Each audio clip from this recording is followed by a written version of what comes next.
Hello, everyone. William here from 222 Productions, once again in the middle of Greensboro, North Carolina, home of the National Ninja League Season 5 World Championship. And this time around, I have myself a multiple-time American Ninja Warrior competitor and a fitness model and a workout trainer, amongst other talents, Angela Gargano. How are you doing today? I'm great. How are you doing? I'm doing fine. A little hot, a little tired, but it's towards the end of the day, and that's all good with me.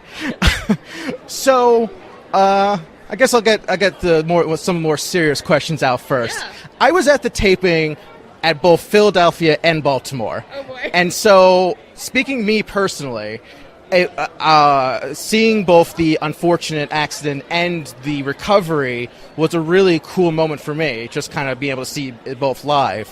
For you, what was that process like getting back onto the starting line? It was a really tough process, and I have to say, it's crazy that you saw both of those moments because they were both pretty. You saw me go from such a low in my life to going to such a high just within a year. The process was definitely really, really hard. I mean, after I hurt myself the first time, I was crushing the course, so I finally was like, oh, check this out! Like I'm finally doing pretty good, and then. To go to that low, I had to take a while for myself to grieve, honestly, for like 2 or 3 weeks. I was grieving. I was upset about it. And then I got up and I was like, you know what? This is an opportunity to come back and come back even stronger, to really learn about myself, my body, to teach others that if, you're having something going on in your life that you can get through it. So I made that my mission for the entire year. So that's all I did all year, get myself back in shape, get myself back together. And then being back on that starting line again, I honestly was just so grateful just to be there and that my body was working as it once worked before. And at that point, it really didn't matter to me what was going to happen. And then it turned into this incredible moment of a solid comeback, which felt pretty amazing. Yeah.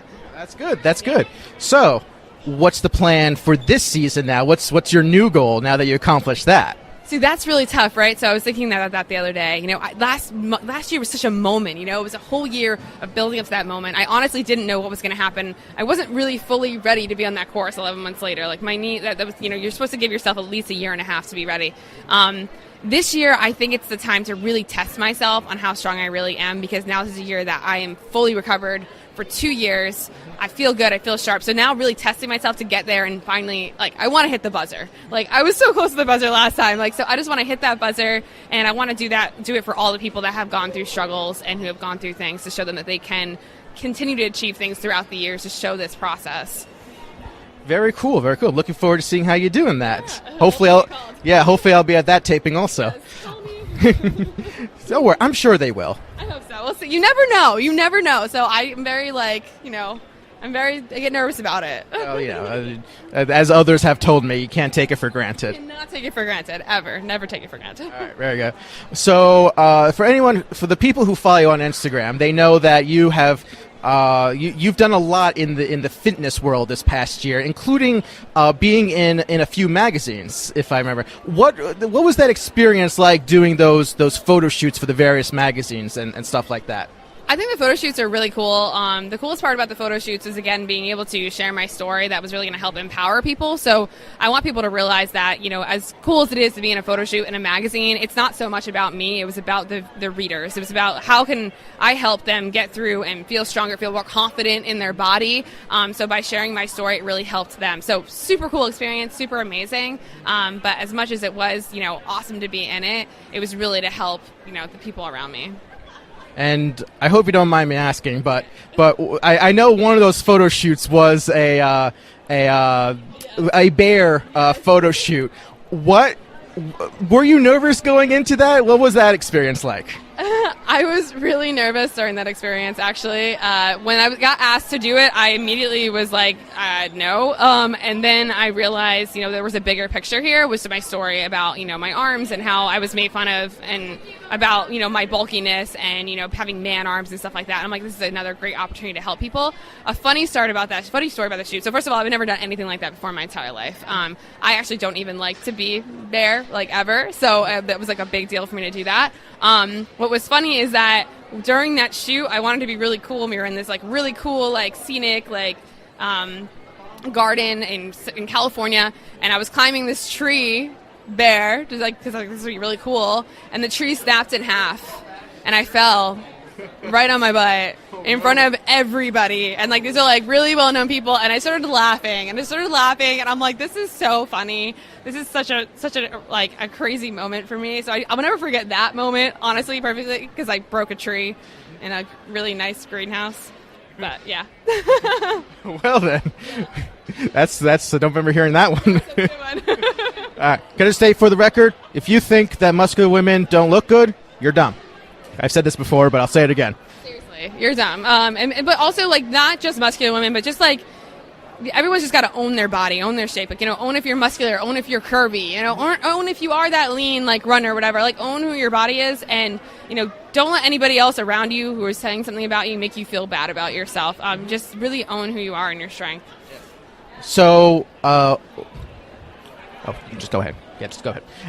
And so one of the things that I've seen you post online is that you've been really big into just being a fitness instructor, even doing an educational video series for, is it Women in Fitness? I call it Strong Feels Good. Strong Feels Good. Yeah. Yes. So to you, what is the most rewarding part about being a fitness instructor? The most rewarding part about being a fitness instructor is really seeing people accomplish the things they really don't think they can do. Because there's so many times people will come in. Right now, you probably see that I do a lot of pull-ups. I'm helping people get their pull-ups. And they'll literally come into the program thinking, like, I'm never going to be able to get a pull-up. I'm not strong enough. I'm not good enough. And to see them actually accomplish that after somebody is with them, holding them accountable, really showing them that they can do literally anything, that is the most rewarding part of being an instructor. And that's exactly why I do it.